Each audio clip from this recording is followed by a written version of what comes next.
말씀 느헤미야 5장 14절 19절에 있는 말씀을 가지고요, 느헤미야의 양심 선언이라는 제목으로 말씀을 우리가 한번 생각해 보는 시간을 갖겠습니다.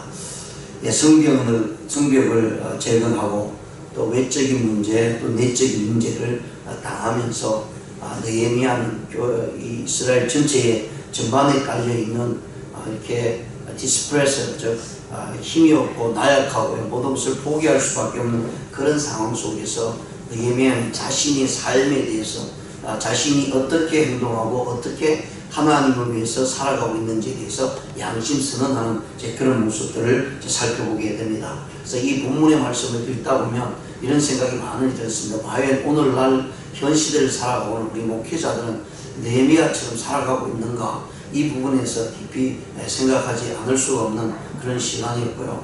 정말 하나님 앞에서 목회자들이랑 모든 성도들이 정말 믿음 안에서 올바로 서 있고 하나님의 뜻 가운데 하나님께서 우리에게 말씀하신 대로 지켜나가기만 한다면 오늘날 교회는 세상을 향해서 빛을 발하고요, 소금의 역할을 감당할 수 있지 않을까, 이렇게 생각을 해보게 됩니다. 오늘 이 본 말씀을 통해서 느헤미야가 처한 상황, 나라적으로 여러 가지 많은 어려움 가운데서도요, 분명히 자신도 힘들었을 것입니다. 자신도 먹고 사는 문제에 정말 괴롭고 힘든 과정이었음에도 불구하고 느헤미야는 자신의 문제를 가지고 사람들에게 호소하는 것이 아니라 하나님의 나라와 하나님의 일을 위해서, 그 일을 위해서 자기가 아픔이 있고 고통이 있고 힘들지만 모든 것을 포기하고 나가는 이 느헤미야의 모습을 보면서요, 오늘날 우리 그리스도인들이 과연 하나님을 위해서 우리는 우리 자신들의 일을 얼마나 포기할 수 있는가, 이렇게 생각을 해보게 됩니다. 하나님을 위해서 내가 해야 됐던 계획들, 또 내가 약속되었던 부분들 얼마나 포기하고 주님을 위해서 내 자신을 드리고 있는가, 이 부분들을 한번 생각해 보는 시간을 갖기를 원합니다. 이 본문은요, 포로 귀환 이후에 이스라엘의 전역에 깔려있던 그런 심리적인 여러 가지 많은 현상이 있었는데 그것이 사회적인 문제, 경제적인 문제로 나타나게 됩니다. 그래서 모든 백성들이 이 어려운 시기에 어떻게 살아갈 것인가에 대해서 그들이 일어서게 되고요, 오늘날 말하면 데모를 하게 되었다는 얘기입니다. 우리가 살 수 없는데 이 지도자들은 잘 먹고 잘 살고 그들은 자기들의 배속만 채우기 위해서 이 어려운 백성들에게 세금을 거두고요, 그 세금을 낼 수 없는 그런 상황 속에서도 자식들까지 데려가서 노예를 삼는 그런 모습을 보면서 느헤미야가 자신의 상황들을 또한 이야기해주고 있는 내용입니다. 14절에서 16절에 보시면요, 타 유다 종족과 느헤미야 자신과 비교해서 자기가 얼마나 청렴하고 온전히 살아왔는가를 이야기를 해주고 있습니다. 오늘 본 말씀 14절에 보시면 또한 유다 땅 총독으로 세움을 받은 곧 아닥사스다 왕 제20년부터 제32년까지 12년 동안 나와 내 형제들이 총독의 녹을 먹지 아니하였느라. 자, 여기서 이제 아닥사스 왕의 명을 받고 또 자기도 이스라엘 제3차 귀환을 하면서요, 성벽을 쌓는 그런 인물을 가지고 이스라엘로 되돌아왔습니다. 그럼 이 총독으로 왔기 때문에 그 지방의 총독, 그 어떤 나라의 이게 총독으로 왔다라고 하는 것은 모든 권력을 가지고 있다는 것입니다. 자기 한마디에 사람을 죽일 수도 있고 살릴 수도 있는 것이고요. 그리고 지금 이런 상황 속에서 이 느헤미야는 뭐라고 얘기하면, 내가 총독으로 왔지만 아닥사스가 나한테 얘기한 그런 부분들, 즉 세금을, 백성들에게 세금을 거두는 그런 일들 내가 하지 않았다. 더 나아가서 세금을 거둔다는 얘기는요, 그 당시에 총독이나 총독 밑에 일하는 여러 많은 사람들이요, 그 세금을 거두면서 토색하는 일이 있었다는 사실을 말씀을 합니다. 그래서 12년 동안 다른 사람은 다 세금을 거두고 그것을 자기 이익을 추구하고 있어 토색했던 부분 다 있었지만 나는 그런 적이 한 번도 없다라고 이렇게 얘기합니다. 우리가 신약성경에 보시면 예수님께서 세리장에 있던 삭개오를 만날 때도 그렇게 말씀합니다. 세리장에 있던 세리에게 가난한 사람들이 모든 것을 나누고 네가 토색할 일이 있으면 그 사람을 위해서 4배 이상을 갚으라 라고 하는 일이 있습니다. 토색했다는 것은 세금 이외에 내 이득을 취하기 위해 거기에서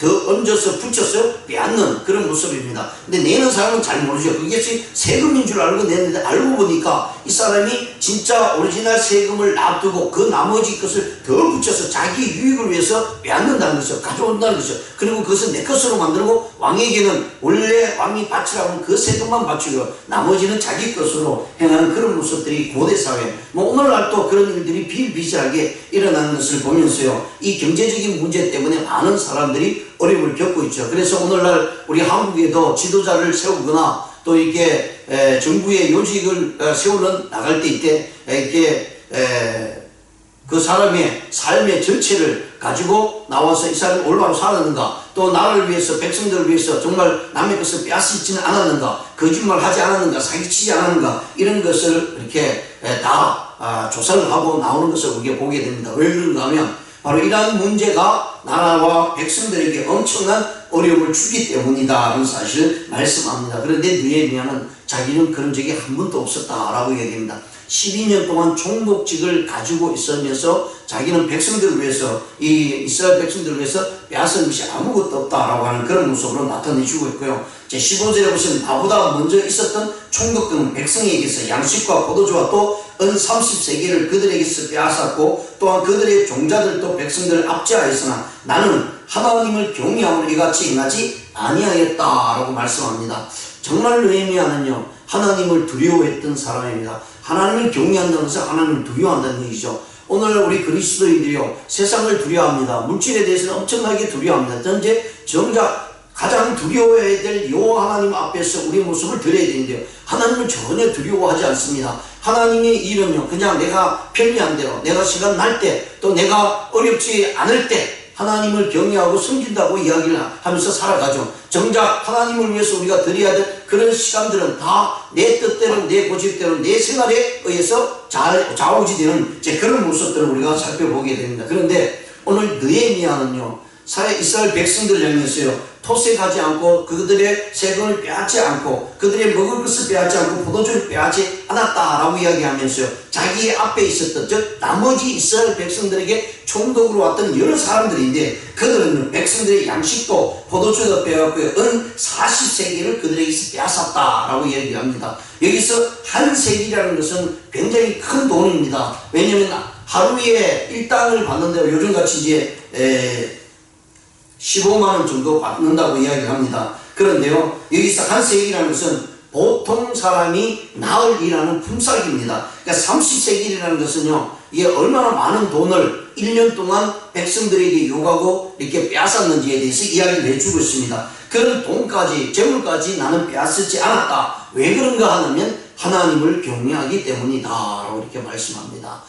우리의 중심은 하나님을 경외하고 하나님을 두려워할 수 있어야 됩니다. 세상은 두려워하지 마십시오. 사람을 두려워하지 마십시오. 여호와 하나님을 두려워하는 자는요, 자기의 삶에서 정직히 행할 수밖에 없습니다. 진실하게 행할 수밖에 없다는 사실을 말씀합니다. 사람을 두려워하거나 물질을 두려워하면 거기는 거짓이 반드시 따라갑니다. 그리고 거기는 진실함이 아니라 남을 속이고 사기치는 그런 모습들로 나타날 수밖에 없다는 것이죠. 그래서 느헤미야는 세상 사람들은요, 물질을 두려워하고 또 사람을 두려워하기 때문에 자기 것을 취하려고 합니다. 왜냐하면 내가 강해야 다른 사람들을 지배할 수가 있고요, 내가 가진 것이 많이 있어야 사람들이 자기 앞에 머리를 숙인다고 생각하고 있기 때문입니다. 그런데 느헤미야는 전혀 그런 행동을 하지 아니하고요, 오직 여호와를 경외하기 때문에 내가 이스라엘 백성들이 갖고 있는 재물이라 이 모든 것을 취하지 아니했다라고 이렇게 말씀해 주고 있는 내용입니다. 그리고 17절과 18절에 보시면요, 자 16절 먼저 보시겠습니다. 도리어 이 성벽 공사에 힘을 다하며 땅을 사지 아니하였고 내 모든 종자들도 모여서 일을 하였으며, 자 느헤미야는 분명히 이스라엘의 총독이고요, 또 이스라엘에 하나님께서 명령에 있어 성벽을 쌓기 위해서 온 어떻게 보면 종교적인 지도자로 왔습니다. 총독보다도 이 느헤미야에게 있어서는 하나님의 사역이 더 중요했습니다. 그래서 그는요, 하나님을 두려워하고요, 이 모든 일에 있어서 자기가 힘들고 어렵지만 자기가 먹고 사는 문제, 내가 바다의 부분들을 받지 못하고 살아가는 가운데서도요, 성벽을 쌓는 일에 힘을 다하였다라고 이렇게 말씀을 하고요, 그러면서 땅을 사지 않았다라고 얘기를 합니다. 이 부분에 대해서 우리 성경 읽으면서 어떤 생각을 가지고 있습니까? 요즘 우리 한국계의 여러 많은 부분들이 부정적인 모습들이 너무 많이 드러나면서요, 정말 우리 교회가 이런 모습으로 세워져야 될까, 이런 모습으로 나타내야 될까라는 생각을 많이 가지게 됩니다. 저도 한 사람의 목회자로서요, 여러 가지 많은 생각을 하게 되죠. 그렇게 할 수밖에 없는 상황이 있지 않는가, 이런 생각까지도 하고 이해를 해보려고 합니다. 그럼에도 불구하고 성경은요, 하나님의 백성들, 특히 하나님의 사역을 감당하는 지도자들은 하나님 앞에서 정직하게 행해야 되는데, 세상의 물질에 대해서, 세상의 것에 대해서 욕심을 부리면 되지 않는다는 사실 성경에서 분명히 말씀합니다. 그래서 많은 구약에 있는 선지자나 신약의 사도들을 통해서요, 많은 것을 우리에게 보여주고 있는 것은요, 하나님의 나라를 위해서 쓰임을 받는 자에게는 세상의 문제를 가지고 그것을 가지고 나가는 것이 아니라 하나님의 나라를 위한 사역이 우선이고 하나님을 향한 우리의 믿음의 모습이 우선이 되어야 된다라고 이렇게 말씀합니다. 그래서 이 느헤미야는 자기가 가지고 있는 것으로 땅을 사지 않았다, 즉 개인적인 소유를 위해서 욕심을 부리지 않았다라고 이렇게 얘기합니다. 그러다 보니까 어떤 현상이 일어나냐면 내 모든 종자들도 모여서 일을 하였다라고 얘기합니다. 자기 밑에 있는 사람들도요, 느헤미야가 지도자가 본을 보이니까 밑에 옆에서 함께 도우는 모든 사람들이 느헤미야처럼 행동을 했다라고 이렇게 이야기를 해주고 있습니다. 그렇습니다. 우리나라 속담에 윗물이 맑아야 아랫물이 맑다, 즉 윗물이 더러우면 아랫물도 더러워질 수밖에 없다라는 것을 우리가 잘 알고 있습니다. 이 부분에 대해서 느헤미야는 정말로 하나님 앞에서요, 정직했고 깨끗했고 이스라엘 백성들 보기에 너무나 깨끗했기 때문에 그는 이 짧은 기간에 성벽, 이렇게 어려운 상황 속에서도 수많은 대적들이 넘어뜨리기 위해서 다가옴에도 불구하고 이 성벽을 완벽하게 세울 수 있었던 것은요, 그가 하나님 앞에 올바랐었고요, 하나님을 경외했고 이스라엘 백성들을 위해서 자신을 드리고 헌신했기 때문이라는 사실을 우리가 살펴볼 수가 있습니다. 자, 17절과 18절에 보시면 느헤미야 자신에게 베풀어진 양식을 열거하면서도요, 총독의 녹을 요구하지 않았다라고 이렇게 강조해 주고 있습니다. 17절에 보시면 또 내 상에는 유다 사람들과 민장들 150명이 있고 그 외에도 우리 주위에 있는 이방 족속들 중에서 우리에게 나온 자들이 있었는데 매일 나를 위하여 소 한 마리와 살찐 양 6마리를 준비하며 닭도 많이 준비하고 열흘에 한 번씩은 각종 포도주를 갖추었나니 비록 이같이 하였을지라도 내가 총독의 녹을 요구하지 아니하였으면 이 백성의 부역이 중요함이었더라 라고 말씀합니다. 여기서 이 백성의 부역이 중요하였다라고 하는 것은요, 성벽을 쌓는 일에 일하는 많은 사람들입니다. 그들이 정말 지금 너무나 어렵죠. 앞에서 우리가 보았듯이 먹을 양식이 없고 또 빚이 적고 또 세금을 못 내서 밭을 팔아야 되고요, 또 자녀들까지도 노예로 줘야 되는 이런 현상이 있었습니다. 그런 모습을 보면서 느헤미야는 이 백성의 부역이라는 것은 하나님의 성벽을 쌓는 것이 중요하기 때문에 내 것을 요구하지 않았다라고 이렇게 이야기를 해주고 있습니다. 그럼에도 불구하고 많은 사람들이 이 느헤미야를 위해서 또한 먹을 것을 준비하고 주고 있습니다. 그리고 그것도 다 자기 것으로 만들지 않고요, 주위에 함께 일하는 사람들을 위해서 사용되어졌다라고 이렇게 말씀을 해주고 있는 내용을 우리가 보면서요, 느헤미야는 정말로 정명결백하고 그리고 하나님 앞에서요, 진실된 모습으로 나아갔다는 사실을 우리에게 보여주고 있습니다. 그렇습니다. 우리의 상에는 유다 사람들과 민장, 즉 이 느헤미야의 상 함께하는 모든 사람들 중에서는요, 유다 사람들도 있고 민장들도 있었는데 그것이 자그마치 150명이나 되었다라고 합니다. 자기 말을 따르고 자기를 도우는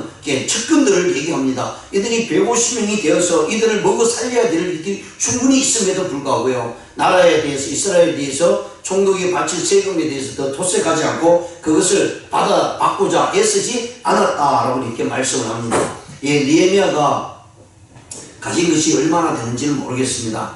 성경에는 그렇게 기록을 하고 있지 않기 때문에 오늘날 저도 가끔 이렇게 생각합니다. 우리 성도님들에게 힘들지 않고 또 경제적인 문제를 좀 목회자가 좀 도와줬으면 좋겠다라는 생각을 많이 하게 됩니다. 실질적으로요. 그런데 있어야 도와주죠, 그죠? 그러다 보니까 마음이 참 악잡해 기도할 수밖에 없는데, 정말 목회자가 가진 것이 많아서 하나님 앞에 진실된 마음을 가지고 살아간다면 그 목회자는 자기 것을 가지고 모든 성도들을 위해서 사용이 되어져야 되고 주위에 있는 사람들을 위해서 사용이 되어져야 되지 않겠나 이렇게 생각이 됩니다. 저는 없으니까 이런 생각을 가질지도 모르면 글쎄요, 얼마나 많이 가지고 있으면 더 많은 욕심을 가지고 있는 모습이 혹시 나타나지 않을까 이런 생각도 해보지만, 그런데 하나님께서 오늘 느헤미야를 통해서 양심상 정말 하나님의 쓰임을 받고 지도자라면 우리 주위에 있는 모든 사람들 위해서 쓰임을 받아야 되고 내 것을 나눌 수 있는 모습이 되어야 되지 않느냐. 그것을 분명히 이 느헤미야를 통해서 우리가 배울 수 있고요. 더 나아가서 예수님도 이 땅에 오셔서 분명히 말씀을 해주고 있죠. 부자들을 만날 때마다 뭐라고 말씀하시면 내 것을 다 나눠줘라. 그리고 나를 따르라. 계속해서 얘기합니다. 네가 신앙이 좋냐, 영생을 얻기 원하냐, 믿음을 올바로 세우기 원하냐, 네가 가진 것을 다 나눠줘라 라고 이렇게 말씀합니다. 이건 가지고 있는 자들에게는 엄청난 어려움이고 고통이죠. 왜냐하면 지금까지 내가 애써서 모았습니다. 하여튼 어떻게 모았든 모았습니다. 근데 그것을 다 네가 가지지 말고 모든 다 나눠줘라 라고 합니다. 이것이 우리 성경에서 말하는 그리스도인의 정신이었다라고 말씀을 해주고 있습니다. 가난한 마음을 가지고 있지 않으면 하나님을 따를 수 없다라고 하는 모습으로 분명히 말씀을 해주고 있는 것을 우리가 살펴보게 됩니다. 자, 19절에 보시면 드디어 이 느헤미야가요, 자신이 일한 행동을 통해서 내가 온전한 선한 모습으로 모든 것을 행했다라고 이렇게 말씀을 하고 있고, 이 모든 것은 결국은 하나님의 은혜로 말미암아 되어졌다라고 이렇게 말씀을 해주고 있습니다. 19절에 내 하나님이여 내가 이 백성을 위하여 행한 모든 일을 기억하사 내게 은혜를 베푸시옵소서라고 얘기합니다. 예. 이 느헤미야는 사람을 통해서 얻는 것도 아니었고 환경을 통해서 얻는 것도 아니었습니다. 자기가 노력해서 그리고 억지로 내가 가지고 있는 권력을 가지고 있어 그것을 지배하면서 얻으려고 하지 않았습니다. 여기서 분명히 말씀은 모든 것이 하나님의 은혜로 되어졌다. 백성을 위하여 행한 모든 일을 기억해달라고 말씀합니다. 억지로 이스라엘 백성들을 재촉하지도 않았고요. 그들이 있는 것을 빼앗지도 않았고요. 그리고 내게 모든 것이 하나님께서 주신 것이기 때문에 앞으로도 역시 하나님 나에게 은혜를 베풀어 주시옵소서 라고 이렇게 기도를 통해서 마무리하는 장면입니다. 예, 오늘날 우리 그리스도인들이 행해야 될 부분이 여기에 있습니다. 정말 내가 하나님을 경외하고요. 그리고 우리 주위에 있는 이들을 위해서 기도하면서 헌신하면서 그들의 필요를 채울 수 있는 믿음의 사람이 될 때에 하나님의 은혜는 우리에게 반드시 이루어질 것이고요. 우리가 하나님께 간절히 기도할 때 하나님 저에게도 은혜를 베풀어 주시옵소서. 하나님 앞에서 정직하고 하나님의 나를 위해서 헌신했던 이 모든 것을 기억하사 나에게 은혜를 베풀어 주시옵소서 라고 하는 그런 기도의 모습이 우리 가운데도 있어야 되지 않느냐 이런 생각을 가지게 됩니다. 그렇습니다. 느헤미야의 양심선언을 통해서 그의 청빈한 그런 모습을 보면서요, 그는 어떤 보수를 위해서 사역을 감당하지 않았다라고 이야기합니다. 그리고 그것이 모든 사람들에게 본이 되었다라고 이렇게 말씀을 해주고 있고요. 이 모든 것들을 도리어 내 것으로 취하지 않고 도리어 은혜를 베풀어 말미암아 그 은혜 속에서 하나님의 은혜가 베풀어짐을 그가 깨달았기 때문에 온전히 하나님만 바라보며 하나님의 은혜의 손길을 바라보는 이 느헤미야의 모습을 보면서 오늘 저희들도요, 하나님의 은혜의 손길을 바라보시면서 기도하시기 바랍니다. 그 하나님의 은혜가 우리 가운데 충만할 때 그 어떤 것도 부럽지 않습니다. 그 어떤 세상의 것도 우리는 결코 요구하지 않아도 되는 그런 모습의 신앙을 가지고 있다는 사실을 우리가 기억하시면서요, 하나님 나는 부족하지만 내게 있는 것은 없지만 그러나 하나님의 은혜로 살게 해주시고 내 있는 것으로 많은 사람들을 함께 베풀 수 있는 믿음의 소유자가 되어달라고 기도하는 저와 여러분 되시기를 주님의 이름으로 축원드립니다. 기도드리시겠습니다. 하나님 아버지 감사합니다.